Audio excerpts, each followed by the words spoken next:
Para quem não a conhece, a Célia nasceu na cidade de Pedro Leopoldo, Minas Gerais. Está desde cedo no berço espírita e teve a oportunidade de conviver com o Chico Xavier desde a infância, pois o pai dela fazia parte da diretoria do Centro Espírita Luiz Gonzaga, primeira instituição fundada pelo Chico. Era colega de serviço do médium na Fazenda Modelo. Ela estudou na Pontífice Universidade Católica, onde se graduou em Ciências Exatas. Mais tarde fez pós-graduação em Ciência e Química, matérias que lecionou até a aposentadoria.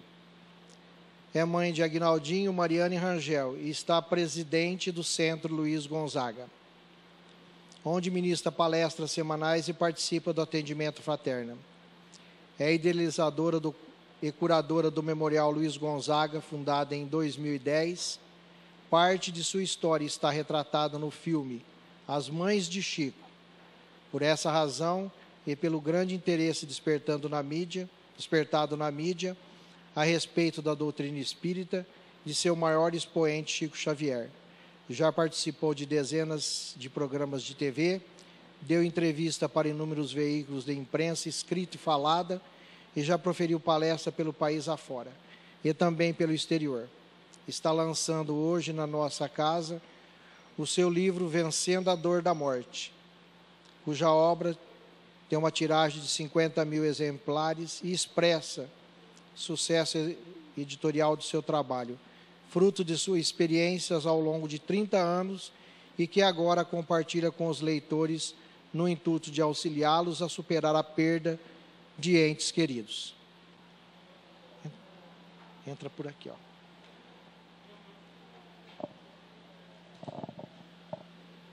Obrigada, querido.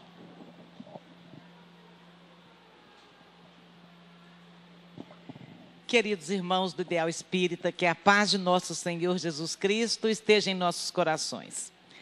É uma alegria muito grande estar aqui, ficar conhecendo mais um trabalhador dinâmico, o presidente Marcos, a Andréia e outros companheiros desta casa. É sempre bom estar entre irmãos da doutrina. Eu me sinto sempre em casa, quando eu chego num centro espírita tão aconchegante, com um ambiente espiritual tão gostoso. E nós estamos aqui para falar um pouquinho sobre esse grande seguidor de Jesus, que foi Chico Xavier, que é Chico Xavier. Vamos lembrar alguns aspectos da sua vida que sempre serviram de modelo para nós, os seus seguidores do Cristo, que víamos no Chico um seguidor do Cristo também. Vamos lembrar um fato, e eu não sei, Marcos, se as pessoas que estão aqui já estudaram alguma coisa do Livro dos Médiuns. De qualquer forma, se ficar alguma dúvida do caso que eu vou contar para vocês, de uma coisa que aconteceu com Chico, e eu gosto de trazer as histórias que não estão nos livros totalmente conhecidos da vida dele, porque existem mais de 200 livros sobre a vida do Chico. Então, a gente gosta de selecionar aqueles casos que a gente pode retirar o ensinamento evangélico e ao mesmo tempo, trazer alguma novidade para vocês. Vocês sabem, todos nós sabemos, que houve um movimento das trevas, um movimento muito forte para que a vida física do Chico fosse interrompida na infância. O plano das trevas, quando ficaram sabendo que ali estava iniciando a vida daquele que seria um grande médium, o plano das trevas era destruir aquela vida ainda no berço. E o Chico Xavier sofreu ataques. Quando a sua mãezinha se vai, que ele tinha 4 anos de idade, e ele vai morar com uma madrinha, todo mundo lembra que ele foi maltratado por essa madrinha, né? Enfiava garfo no abdômen dele e deixava com fome, e batia todo dia. Essa história triste aí da vida daquela criança. E eu conheci em Pedro Leopoldo, porque o Chico nasceu em Pedro Leopoldo, lá ele viveu 49 anos da vida dele, os 43 últimos que ele vai viver em Uberaba. E em Pedro Leopoldo, onde eu nasci, eu conheci uma senhora que, ao tomar conhecimento da história da vida do Chico, a história que era contada nos filmes, a história que era contada nos livros, ela disse assim: eu acho muito estranho as pessoas dizerem que a minha madrinha fazia isso com o Chico. Porque eu também era órfã e fui criada por ela, e ela era uma bondade só comigo. Eu custo acreditar que ela fincasse garfo, que ela deixasse ele com fome. E então, a gente vai compreender depois, pelo próprio dizer do Chico, que naqueles momentos em que esta senhora o maltratava, ela estava totalmente incorporada por espíritos que queriam que aquela reencarnação não vingasse. Estes espíritos eram da Inquisição espanhola. Quem conhece a história sabe como o pessoal da Inquisição cuidou com zelo da sua doutrina, embora o tanto de estragos que eles tenham feito, mas aquilo era zelo religioso, ninguém pode negar. Então, esse pessoal da Inquisição era totalmente contra o exercício da mediunidade. Eles tinham como princípio religioso que os espíritos não voltam, não comunicam. Eles não acreditavam na comunicabilidade dos espíritos. Eles não acreditavam na mediunidade e combatiam isso com todas as forças. E no plano espiritual, este pessoal arregimentava vários espíritos malandros que ficavam perdidos no plano espiritual para perseguir, para perturbar todo médium.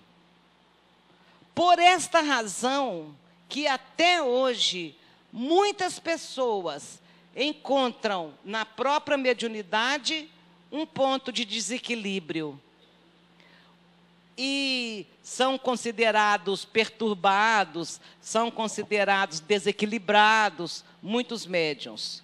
A mediunidade era confundida com distúrbio mental, muitas das vezes. Foi com o estudo, foi com o esclarecimento que isso ficou tomando outra conotação. Mas então o Chico caminhava pelas ruas de Pedro Leopoldo e, de repente, ele vê uma turba de espíritos armados de pau, de pedra, de faca, para atacá-lo. Quem não conseguir imaginar como que os espíritos se armam, a gente então sugere a leitura do texto Laboratório do Mundo Invisível no Livro dos Médiuns. E quando Chico vê aquela turba de espíritos que vinham atacá-lo, ele começa a orar, pedindo proteção a Deus. E consegue, com a força da sua oração, parar aquela turba. Mas mesmo assim, daquele grupo sai um tiro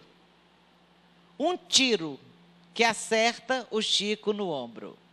Se alguém aí não está conseguindo imaginar como que um espírito dá um tiro em alguém encarnado, depois aí pergunta o Marcos, que ele vai destrinchar aí o Laboratório do Mundo Invisível. A minha mãe lembra de que o Chico ficou com dor no braço e ele não conseguia nem levantar o braço, o tiro tinha pego no braço. E de noite, ele nas orações, ele fala para Emmanuel, Emmanuel, por que que o Senhor não me protegeu daquele tiro. E Emmanuel fala com ele o seguinte: Chico, você pensa que quem te protege somos nós? Nós quem? Nós, os espíritos superiores, né? Você pensa que quem te protege somos nós?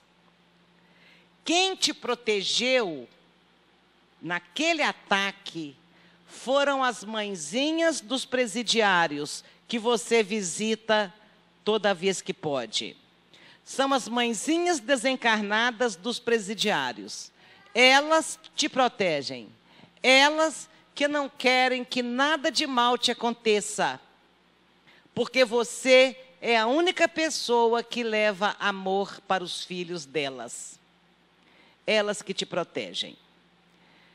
E quem te disse que você não foi protegido? Aquele tiro era para ter atingido o seu coração. E você teria desencarnado naquele momento com um ataque, um colapso cardíaco. Essa que seria o reflexo das vibrações negativas que o espírito mandou materializada numa bala. Com este exemplo, nós ficamos observando que coisa mais apropriada que foi quando o senhor Allan Kardec escolhe como bandeira da nossa doutrina a frase, qual é? Oi, essa mesma. Fora da caridade não há salvação. Então foi o espírito caridoso do Chico que ganhou a simpatia das mãezinhas e elas, mulheres simples, humildes, anônimas, desconhecidas do plano espiritual. Não era um mentor iluminado que cuidava do médium, eram mãezinhas anônimas. Espíritos que com certeza passaram pela terra sem nenhum reconhecimento, sem nenhuma glória. Dali vinha a proteção. A mesma bandeira que protegeu a doutrina espírita ao nascer na França, fora da caridade não há salvação, as pessoas não puderam atacar aquela doutrina que pregava o amor, que pregava a ajuda ao próximo. É a mesma bandeira que protegeu a mediunidade de Chico Xavier, porque os ataques que ele recebia eram organizados pelas trevas. E ele pôde desenvolver maravilhosamente o seu mandato mediúnico durante 75 anos, sem jamais deslizar na vaidade, no egoísmo, no apego, na vontade de aparecer. Ele passou ileso de todas essas paixões que têm derrubado tantos médiuns, que têm derrubado tantos tarefeiros, que têm derrubado tantas casas espíritas. A lição que a gente tira desta história é que entrar para uma reunião mediúnica é muito fácil. Sair dela com o mesmo equilíbrio é que é o desafio de todos nós. E que ninguém ouse participar de reuniões mediúnicas, de intercâmbios mediúnicos, sem ter a base do estudo e o exercício da caridade. É muito interessante a gente ir para o intercâmbio mediúnico. É muito interessante pegar um lápis e começar a psicografar. É muito interessante o fenômeno. Mas, primeiro de tudo, nós precisamos da base do estudo e do Evangelho norteando os nossos passos. Ou, do contrário, nós não teremos equilíbrio ou não teremos o rendimento que poderíamos ter. O Chico Xavier, ele não era só médium. Ele era uma pessoa, eu vou até passar todos os slides, que eu quero mostrar para vocês o exemplo de trabalhador de uma casa espírita.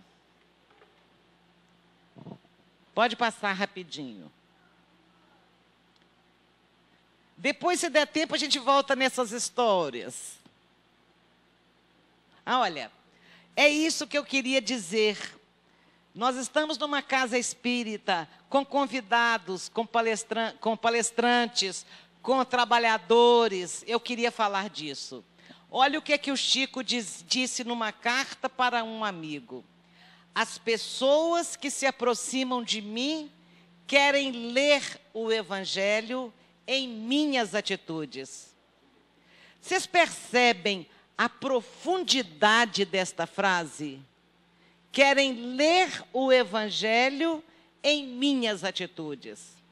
Ninguém suporta mais um religioso qualquer que tenha um discurso diferente das atitudes. Não há mais a menor paciência nossa, a menor tolerância nossa para os supostos missionários do Cristo que pregam uma coisa e fazem outra. E então, meus queridos, eu queria compartilhar experiências que tenho tido a oportunidade de vivenciar. Numa dessas cidades que eu passei, falando sobre perdas de entes queridos, uma senhora se aproximou de mim e disse, primeiro uma voluntária da casa, uma menina que tinha um rostinho de muita amorosidade. Ela falou comigo, você pode conversar com uma mãe depois? Claro que eu posso. Aí, quando esta senhora veio conversar comigo, uma das diretoras da casa, por 3 vezes, ela interrompeu a moça, a dona que estava conversando comigo, e dizia para ela assim, nós já não conversamos com você aqui sobre isso? Você já não foi atendida também por fulano de tal, aquele que está ali? E você sumiu, você não veio tomar os passes que a gente te sugeriu. Tipo, conversar de novo com alguém não vai adiantar nada. Agora vejamos se nós estávamos lendo o Evangelho nessas atitudes. Vamos ver qual era a história da senhora. Ela estava há 1 ano e 4 meses chorando desesperadamente a perda do filho. E é uma coisa engraçada, porque quem já passou por isso sabe, você pode conversar com as pessoas sobre isso, sobre o seu luto, durante uns 3 meses. Depois disso, mais ninguém tem ouvido para ouvir você. Mais ninguém quer te escutar reclamar da dor. Depois disso, as pessoas até te evitam. E só que quando ela chega numa casa espírita, buscando consolo, ela tem o direito de encontrar ouvidos. Porque quem está lá tem que estar disposto a ouvir. E ela me contava que ela tinha um depósito de gás. O filho morava no anexozinho ao depósito, a casa dela também. E numa noite, gente, ela escuta um barulho. E ela abre a porta da cozinha e depara-se com um assaltante com uma arma na mão. Armado, era um assalto. E ela não admite muito, porque ela está um pouco confusa, ela não admite que ela gritou, que ela pediu socorro. Ela não admite que isso, porque o desfecho foi terrível. Quando ela grita que o filho vem, que ele vê a situação, ele reage ao assalto. E ao reagir, ele morre nos pés da mãe dele com 2 tiros na cabeça. Ela soluçava para dizer que no dia seguinte, o jornal da cidade ainda estampou: filho perde a vida para salvar a da mãe. Então ela trazia a dor da perda e a dor da culpa. E nós sabemos como que é doloroso quando acrescentamos um processo de culpa ao nosso luto. Sabe com que ela estava abraçada? com o álbum de formatura do filho, que formaria em engenharia daí a 1 mês. É muita dor, gente. É muita dor. E aí, como que começou a conversa dela? Começou assim: eu não quero mais saber dos espíritas. Eu não quero mais saber da conversa dos espíritas. Você é minha última esperança. E eu falei: minha querida, então você não tem mais nenhuma esperança, porque eu também sou espírita. Aí ela falou: não, mas eu quero conversar. E começamos a conversar, e ela dizia o óbvio. Ela estava cansada de chegar na casa espírita e as pessoas dizerem: não chore, sua lágrima prejudica seu filho. Que ruindade. Que ruindade. Quantas pessoas eu já recebi lá no Centro Espírita Luiz Gonzaga que falaram: Célia, eu vim aqui para te perguntar. Elas viajam de uma cidade para outra para ir me perguntar isso lá em Pedro Leopoldo. Eu fui no Centro Espírita e me disseram que eu estou prejudicando meu filho quando eu choro. Então, mesmo que quem recebeu essa pessoa explicou para ela qual lágrima que prejudica e qual que não prejudica, a lágrima da saudade, a lágrima do amor, a lágrima da dor da ausência física não prejudica ninguém. O que prejudica é a lágrima da revolta, da raiva, do desespero, da rebeldia. É essa lágrima que prejudica. Agora, a pergunta é: uma pessoa que está sob um trauma desse, tem condições de entender a diferença?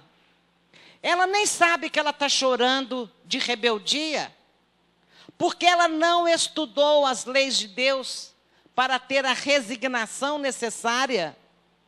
Ela nem sabe que ela está revoltada com o ladrão, ela pensa que tudo é dor. Ela não distingue as emoções. Então, nós das casas espíritas estamos despreparados para acolher os que sofrem. Porque nós precisamos de compreender o que o outro sabe. Porque, gente, nós espíritas sabemos muito. A gente estuda, a gente faz curso, a gente sabe a lei da reencarnação, a gente sabe que todo o nosso sofrimento de hoje é colheita, a gente sabe uma série de coisas, mas quem procura a casa espírita no momento da dor, não sabe de nada disso, não. Então, nós temos que saber que acolher quem sofre não é apontar o dedo. Você tem que parar de chorar. Você tem que esquecer isso. Você tem que seguir adiante. Você tem que conformar. A morte não existe. Você tem que ser forte. É assim. É assim. E ela já não aguentava mais ouvir a cobrança do você tem que. Quem somos nós para apontar o dedo e ditar o comportamento de quem está sofrendo? Quem somos nós?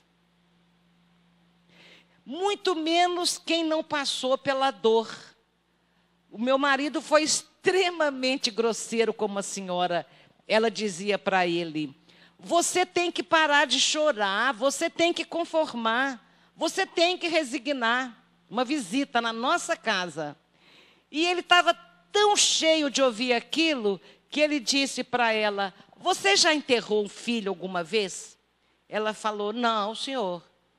Então não venha me dar conselho, você não sabe o que eu estou passando.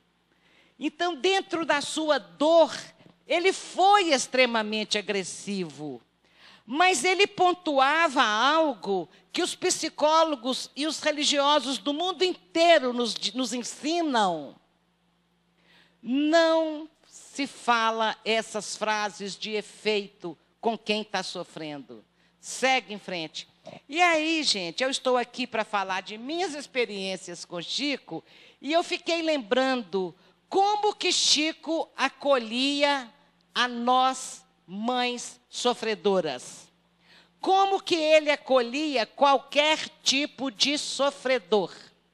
A mim, ele abria os braços e dizia: como está doendo em nosso coração a saudade do filhinho, não é, minha filha? E me abraçava. Ele não criticava se eu ainda estava chorando, ele não criticava, não tentava me ensinar que tipo de lágrima. Naquele momento, ele não tentava me ensinar. Naquele momento, ele não me dava diretrizes, faça isso, faça aquilo, faça aquilo outro. Naquele momento, ele apenas me abraçava, porque eu estava sofrendo. Este é o atendimento da casa espírita. Chico Xavier me disse um dia que nós vamos para a casa espírita tangidos pelo sofrimento. Às vezes, dores, problemas de todo tamanho. E aí a gente recebe alguém que chega na casa espírita porque o cachorrinho morreu. Arrasado porque o cachorrinho morreu. E a gente não valoriza aquela dor, porque a gente conhece uma dor muito maior. E acha aquela pessoa fútil, sem o que fazer. E enquanto ela está falando a dor dela, você está pensando, ela não sabe o que é problema. Ela não sabe o que é dor. Outro dia eu escutei num atendimento fraterno, a senhora ouvia, a companheira ouvia, e de repente ela vira e fala: ah, você não sabe o que eu estou passando. Ela inverte a situação e começa a querer ser atendida pela interlocutora. Então Chico Xavier falava assim: minha filha, quem está com a perna amputada não tem o direito de menosprezar a dor de quem está com a unha do dedinho encravada. Era isso.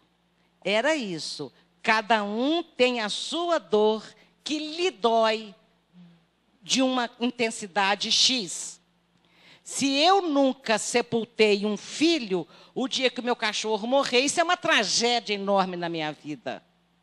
Se eu já sepultei pai, mãe, irmão, filho, o cachorro morre, como morreu o meu cachorro, e eu falei com ele: vou ficar triste 2 dias, depois acabou. Não vou ter mais tempo para ficar triste por sua causa. A tristeza me enfraquece, me adoece.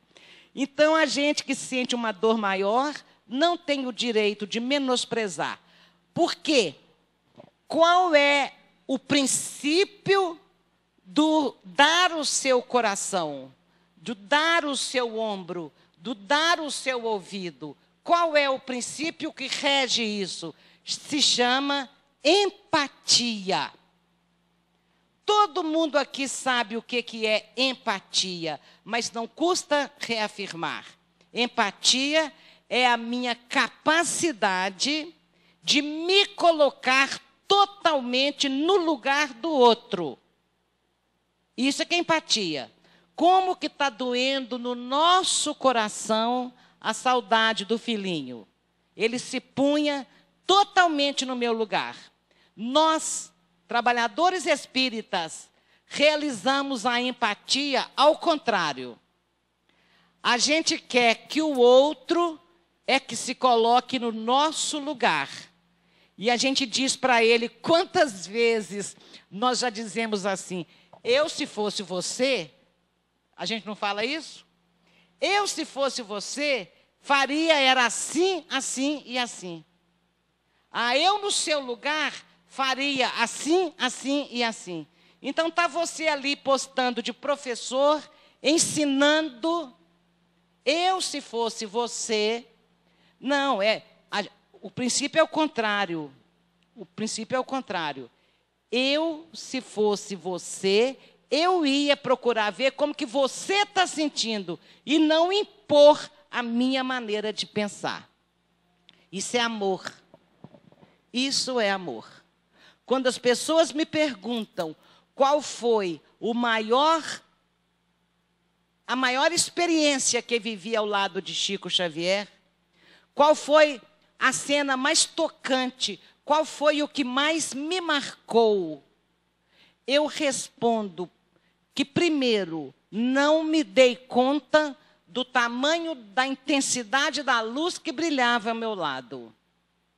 Porque Chico Xavier não se mostrava, não mostrava a própria luminosidade. Amigo que era amigo de Chico jamais poderia elogiar a ele. Ele não permitia que nenhum dos seus companheiros exaltasse as suas atividades, as suas virtudes. Ele ficava tremendamente incomodado e afastava do convívio dele aquelas pessoas que se fascinavam e ficavam só elogiando. Ele afastava, porque ele não queria ser insensado. Então, a gente não conheceu realmente as experiências que ele vivenciava. Quando um dia ele conta para alguém uma dessas experiências, que ele foi levado para um passeio para conhecer as galáxias, e Emmanuel viajava com ele pelos multiversos, e ele via os mundos, ele via as muitas moradas da casa do Pai, e ele então vai viajando pelo mundo, vendo aquilo, e ele termina a narrativa dizendo assim: e aí, diante daquela imensidão, eu fui sentindo frio, e me deu uma vontade de deitar na minha cama e tomar um cafezinho. Tomar um cafezinho e deitar na minha cama. A simplicidade daquela alma era algo extraordinário. E o maior legado, o maior exemplo, a maior lição que ele deixou na minha vida, entre tantas, foi o fato de que ele, sendo uma pessoa humana, com certeza absoluta, não tinha atingido o grau de perfeição máxima da espécie humana. Então, ele deveria ter ainda alguns defeitos. Se ele, sendo humano, era capaz de nos amar incondicionalmente, e amar incondicionalmente significa ele não colocava condições para nos amar. Eu não tinha que ser perfeita, eu não tinha que saber fazer certo, eu não tinha que acertar sempre. Ele não punha condições, ele amava o perfeito e o imperfeito, o certo e o errado. Ele amava igual. Ele amava a todos nós igual. Então, se ele que era humano, era capaz de nos amar daquela forma, nos aceitar nos nossos limites, nas nossas dificuldades, dá para a gente imaginar como é o amor de Jesus por nós. Se Chico Xavier amava daquele jeito, já pensaram como é que Jesus nos ama? Será que a gente consegue se sentir amado por Jesus? Será que a gente, para que fortaleça mais a nossa fé, nós temos refletido a respeito do imenso amor de Deus por todos nós? E o que este amor significa? Muitos de nós estamos doentes por culpa, pressão alta, por preocupação, por culpa, por não se perdoar, porque nós temos uma dificuldade muito maior de perdoar a nós mesmos do que de perdoar aos outros. E a gente não se perdoa, e a gente então, a culpa faz com que a gente se afaste da religião. Eu estou muito imperfeito, eu não sirvo para isso. A gente se afasta de Deus porque a gente se julga imperfeito. A gente pensa que religiosidade é coisa só para santo.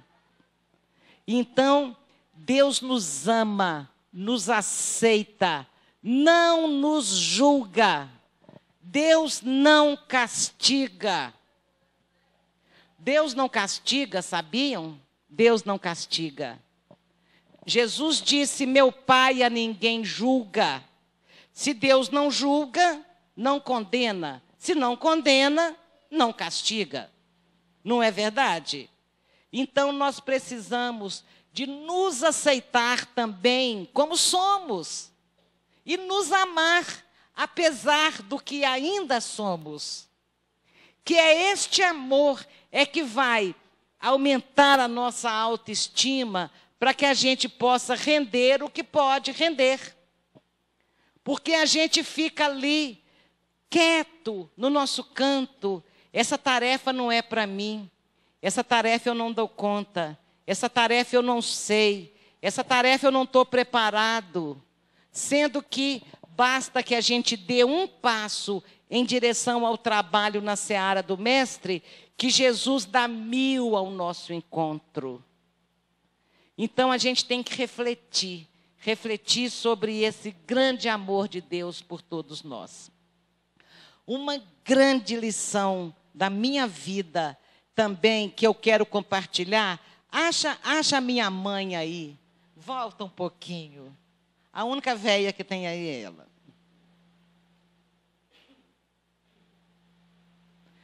Pode parar aí, depois eu vou. Não, vai para minha mãe que eu encerro com essa história que foi um grande aprendizado também. Veja o que Chico falou com a minha mãe um dia. A minha mãe teve uma alergia à cibalena e o corpo todo abriu em eczemas, vermelhidões, inchava. E nós morávamos na Fazenda Modelo, a poucos metros do escritório de Chico Xavier. A Fazenda Modelo era um órgão do Ministério de Agricultura para incentivar a pecuária e a agricultura da região de Pedro Leopoldo. E o Chico era escriturário, o meu pai tinha sido pedreiro, mas lá ele foi contratado como construtor, ele cuidava da parte de alvenaria. E a nossa casa era, então, a 100 metros do escritório do Chico. E o Chico passava na nossa casa para aplicar os passes na minha mãe ali, naquele período mais agudo da alergia. E quando passou o problema, ficou uma mancha no rosto dela, na testa. E ela perguntava para Chico, ficou essa mancha, Chico? Ele dizia, essa mancha ficou, Lia, para você se lembrar que nesta existência você trocou uma lepra por trabalho. Esse aí é o aviso.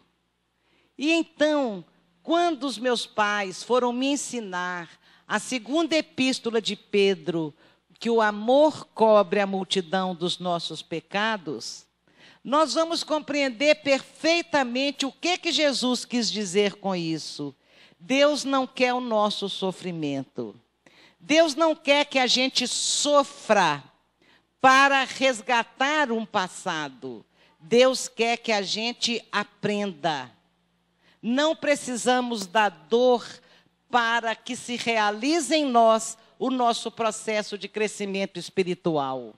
Nós não precisamos da dor. Com a doutrina espírita, nesta existência, iluminando a nossa consciência, nós vamos despertar para o amor e não precisamos mais sofrer. Não precisamos mais sofrer. Então, a minha mãe trazia a lepra na alma. A minha mãe trazia a alma ferida pelos equívocos do passado. Então, talvez o espírito que nesta existência foi a minha mãe e se chamou Lia, talvez esse espírito trouxesse uma culpa muito grande. E esta culpa é que fez com que a alma dela estragasse. E ela vinha para o corpo físico. Esse estrago se refletiria na forma de uma lepra. E quando ela saísse do corpo físico, após o sofrimento com a lepra, a alma sairia limpa e purificada. É mais ou menos assim que funciona a lei de causa e efeito. Mas então, ela aprende que não precisava de sofrer a lepra. Bastava o trabalho na seara do Mestre. E nós temos condições de plantar melhor para o nosso futuro. E nós vamos sair dessa existência ainda com muitos equívocos e com muitos erros. Mas quando a gente for planejar a nossa próxima existência através da escolha das provas, nós talvez possamos falar, olha, não precisa de me dar dor e sofrimento, não. Eu vou trabalhar na seara do Mestre. Eu já aprendi a amar. Eu já sei que é por aí. Por exemplo, uma pessoa comete 5 abortos. Quando ela chega no plano espiritual, ela se depara com os espíritos que ela abortou. Ela olha e fala, nossa, mas eu te conhecia. Eu tinha te prometido que te levava para a terra. Nossa, olha o que eu fiz com você. E a culpa vai corroendo, corroendo. E ela, para ficar livre daquela culpa, ela pede uma reencarnação com esterilidade, vamos supor. Ela fala, olha, eu quero perseguir a gestação, perseguir o processo de concepção minha vida toda. Eu quero sofrer por ser estéril. Eu quero sentir na carne a necessidade de valorizar a concepção. Quero nascer estéril. Aí ela vai nascer e vai sofrer, e vai perseguir, e vai abortar sem querer, e vai abortar sem querer. Para que essa dor? Para que esse sofrimento? Basta ela escolher ser professora no estado de Minas Gerais, que ela paga os pecados todinho. Só isso. Ela vai lidar com crianças, vai aceitar crianças, vai amar crianças, construindo algo de positivo. A dor só rebenta com ela. E o amor é capaz de abranger milhares de lares. Não é verdade? Não é muito mais eficiente? Vocês acham que Deus é bobo de querer que a dor é que seja o nosso processo de redenção? A dor é escolha nossa. Nós não podemos responsabilizar absolutamente ninguém pelas nossas dificuldades, porque nós é que escolhemos. Deus não impôs dor para ninguém, a não ser aqueles casos de reencarnação compulsória, da idiotia, da paralisia, que a gente não vai entrar no mérito da questão. Finalizando, que eu já estou falando há quase 1 hora, eu quero mostrar agora o retrato do meu filhinho. É aí. Aqui foi um grande ensinamento, uma das experiências de maior conteúdo emocional que eu tive com o Chico Xavier, foi essa partida do meu filho. E ele me explicou todo o drama, todo o drama e toda a trama que estava ali envolvida nessa história. Muitas pessoas hoje dizem assim, Célia, você é muito forte diante da dor. Você tem muita fé, você superou bem a perda dos seus filhos, mas você conviveu com Chico Xavier e para você foi fácil. Então eu digo que foi maravilhoso ter encontrado o Chico Xavier na minha vida, mas o trabalho de reconstrução da minha vida é um trabalho que é feito dentro do meu coração. E ninguém, nem Deus, entra dentro do meu coração para modificar a minha forma de sentir e pensar as coisas. Concordam?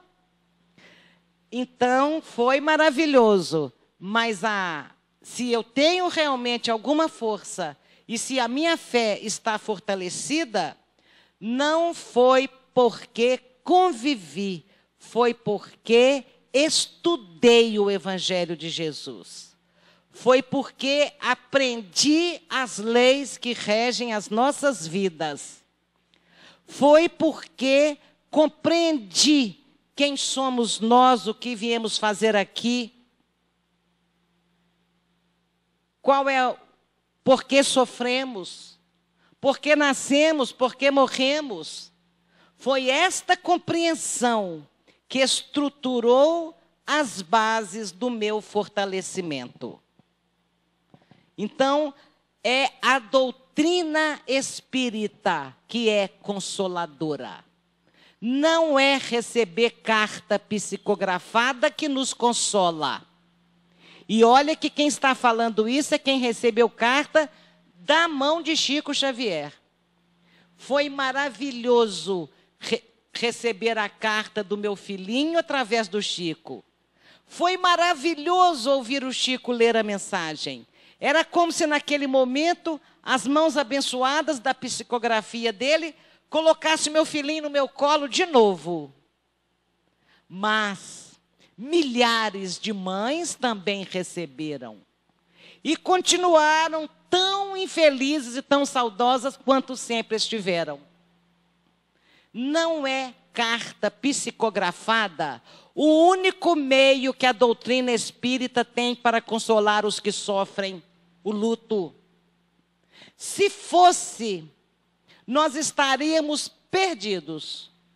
Porque médiuns capazes de realmente dar passividade ao espírito comunicante, e passividade significa captar toda a essência do espírito comunicante. E não essas cartas genéricas que nós temos visto aí.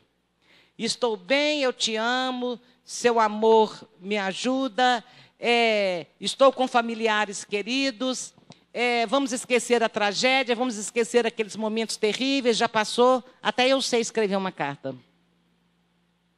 Então, as pessoas pegam aquela carta e, no primeiro momento, elas saem felizes. E daí, a 2 semanas, elas estão procurando as casas espíritas. Esse aqui é meu filho? Essa aqui é minha mãe? Você está vendo aí? Então, além desse lado, dessas cartas genéricas que nós temos visto, as pessoas procuram a doutrina no momento da dor. Mas já chegam dizendo assim, meu pai morreu semana passada, tem algum médium de psicografia aí? É tão estranho, porque quem consola de fato é Jesus, e se psicografia fosse a única forma de Jesus consolar, ele seria muito injusto com os nossos irmãos de outras expressões religiosas, que têm dificuldade em aceitar a mediunidade e o intercâmbio mediúnico. Então, é claro, é lógico, que Jesus e a doutrina espírita, que desdobra os ensinamentos de Jesus, tem muito mais para nos consolar do que uma carta. E então, vamos agora a esta questão. O meu filho passeava de bicicleta na garupa da babá toda manhã, mas uma bicicleta preparada para a criança. E um belo dia, esta bicicleta estava com o pneu furado e a babá coloca o meu filho na garupa de trás da bicicleta grande. Ele vai subir, ele para numa esquina, quando ele vai subir na bicicleta de novo, na garupa, ele cai do outro lado. Ele passa direto e cai do outro lado. Dá 2 pontinhos aqui, sexta-feira de manhã. Na segunda-feira, ele tem a primeira convulsão às 7 horas da manhã e antes de 10 horas já havia partido. Essa babá chegava para mim e dizia, eu matei seu filho, você me perdoa? Não, você não matou meu filho. E depois ela voltava, eu matei seu filho, você me perdoa? Não, você não matou. Pelo amor de Deus, vai cuidar dos outros 2, são pequenos. Não se preocupe com isso. E ela voltava. Com 3 semanas, 4 semanas, eu estava em condições de explicar para ela que ela era responsável pela queda, mas não pela morte. Que eu a perdoava se ela queria escutar aquilo, mas que não era questão de perdão. Ela era responsável pela queda, não poderia ter colocado meu filho numa bicicleta grande, mas pela morte, não. Nós todos sabemos que ele poderia não ter morrido de uma quedinha tão boba. E tentei explicar para ela o que vocês, todos que são espíritas aí, sabem que explicação que eu dei. E aí, quando eu chego, passa mais uma, por favor. Quando eu chego perto do Chico, essa cena do filme, quem assistiu As Mães de Chico Xavier? Essa cena do filme é a hora que a Vanessa Gerbelli, que representa o nosso papel, chega e o Chico diz... O diálogo aí não ficou muito certo, não, mas eu conto para vocês literalmente o diálogo. Chico fala para mim assim, você perdoou a babá, não é, minha filha? E eu falo, perdoei, Chico. E ele diz, você acha que fez muito por tê-la perdoado? Você tinha que ter agradecido que foi dos braços dela que ele caiu e não dos seus. Você nem seu marido suportaria o remorso. E aí... eu fui embora com aquela resposta, porque o Chico me explicou que os meus filhos, ele me explicou que o meu filho havia se comprometido através da inteligência. E ao usar mal a inteligência numa existência anterior, ele estragou o cérebro da alma. E esse estrago fazia com que ele sentisse dores, vivendo no mundo espiritual. Então, o meu filho precisava de um corpo, ele precisava de renascer, para deixar no corpo físico aquele estrago. Esse estrago se expressava como um aneurisma, que romperia com queda ou sem queda. E aí o Chico me explica que o meu pai, desencarnado há 4 anos naquela época, ficava segurando a cabeça do meu filhinho para, quando ele estava brincando com os outros 2 irmãozinhos, ficava segurando a cabeça dele, protegendo, para que, agora escutem essa frase, para que ele não batesse a cabeça no chão e partisse antes da hora. Antes da hora.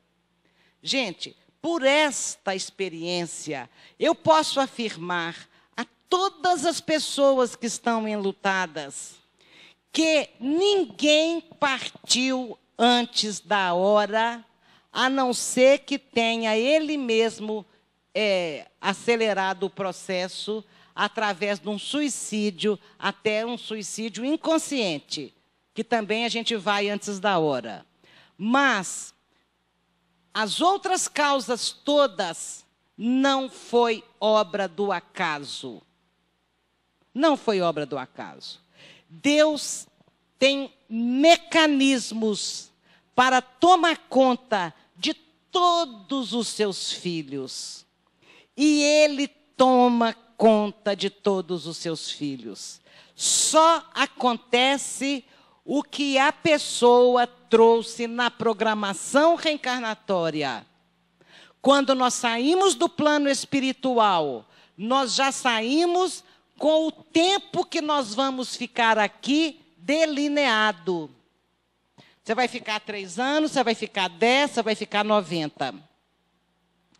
E a maneira que nós vamos escolher para sair da existência física, também a gente já escolheu lá, antes de vir para cá.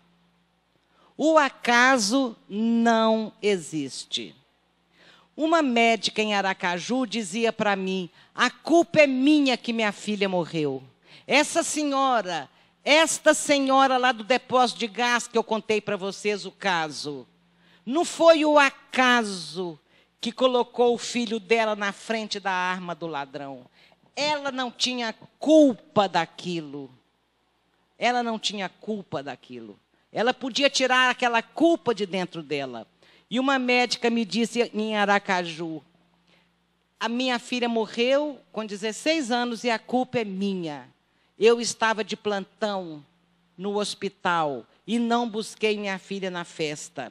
Ela voltou com o namoradinho e ele bateu o carro e ela morreu. E a culpa é minha. Se eu tivesse lá, minha filha não teria morrido. Olha que coisa. Eu tenho uma piedade muito grande, me comove profundamente quando as pessoas agregam culpa ao processo já tão doloroso do luto. Desculpem. Então eu disse a ela: você acredita que Deus é todo bondade, todo amor, todo presença e todo proteção? Acredito. Você acha que também Deus estava naquele momento ocupado de plantão e não pôde olhar sua filha?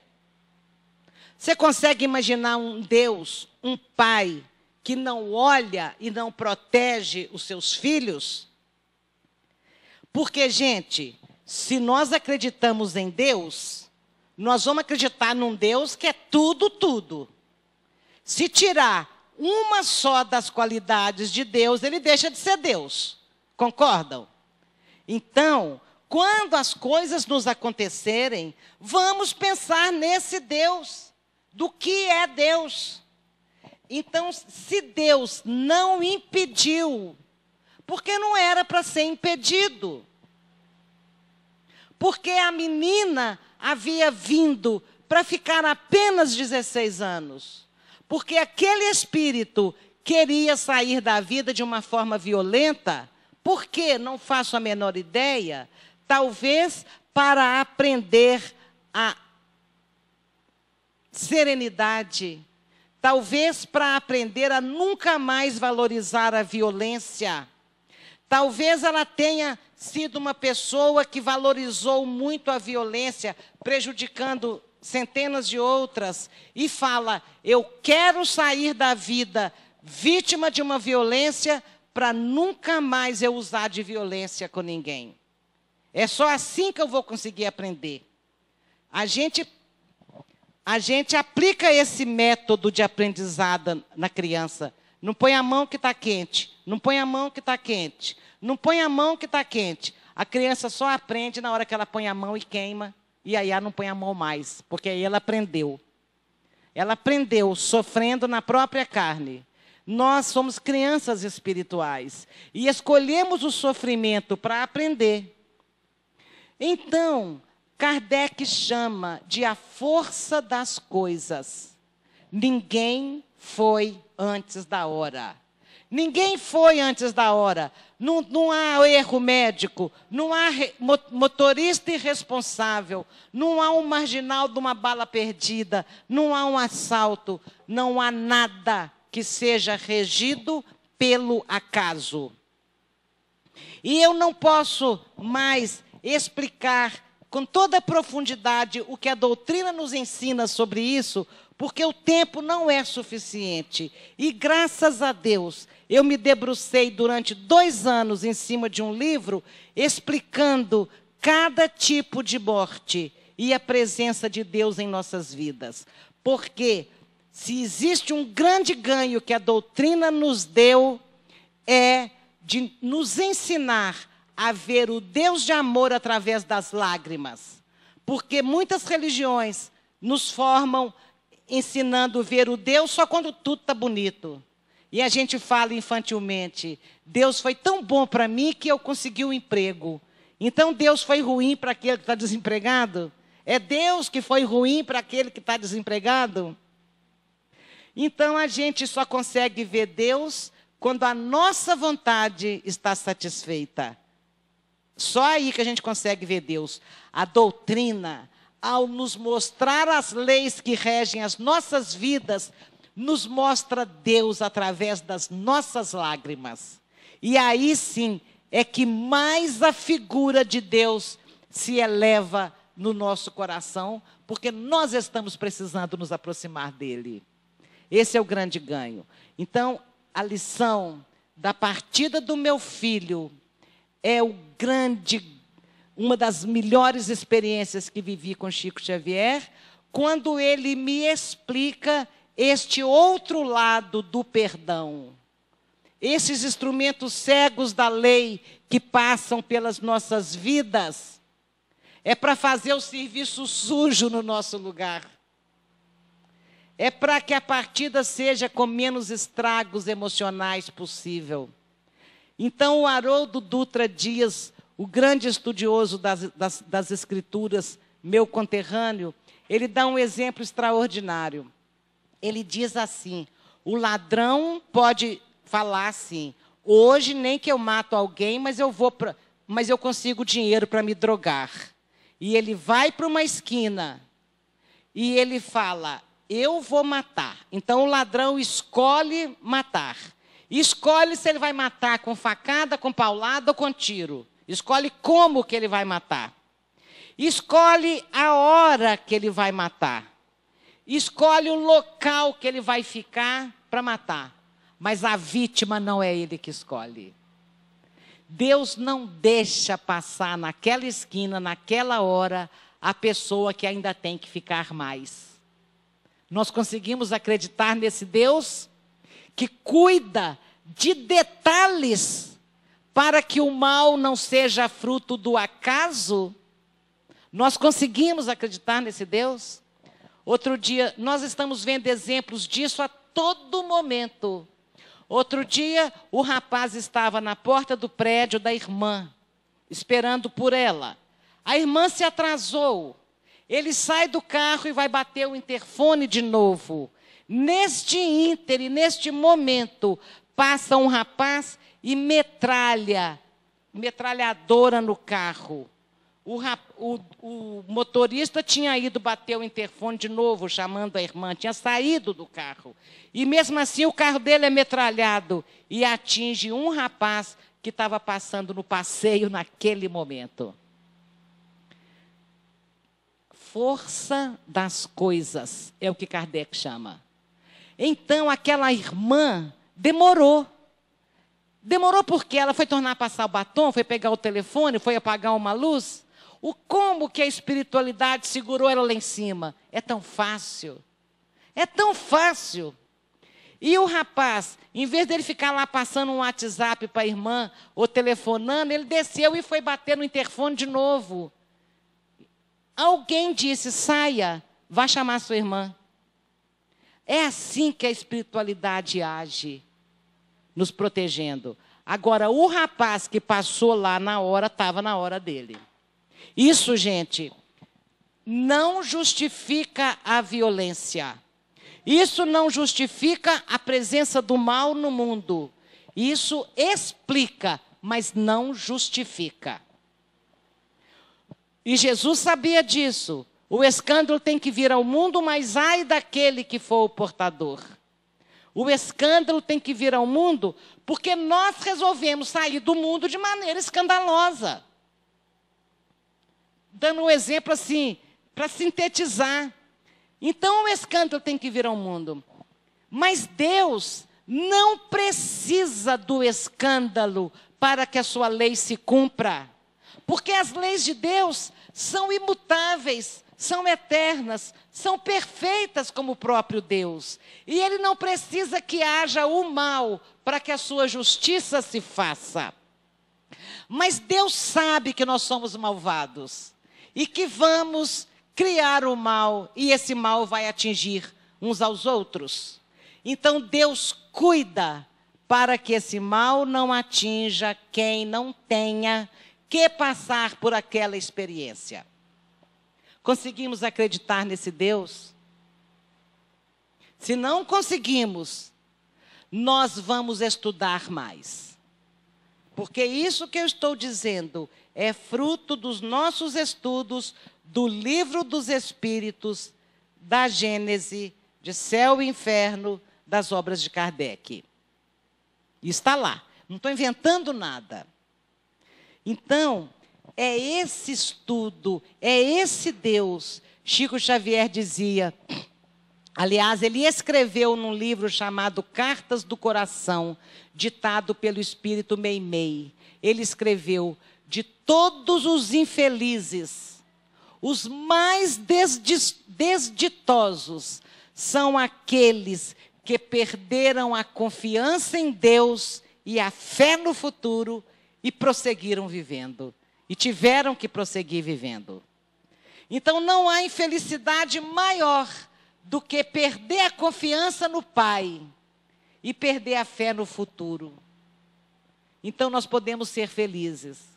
E podemos dizer: mande Deus o que mandar, eu sei que eu vou dar conta. Não porque eu seja forte, mas é porque Jesus prometeu que nos meus ombros jamais teriam fardos mais pesados do que posso suportar. É nesse Jesus que nós temos que acreditar. E pensar, se estou com problema, é porque esse problema eu dou conta. É porque este problema não vai me destruir. É porque esse problema só vai me ensinar. É isso que a doutrina de luz que norteia os nossos passos tem nos ensinado. Que Jesus nos abençoe hoje e sempre. Muito obrigada.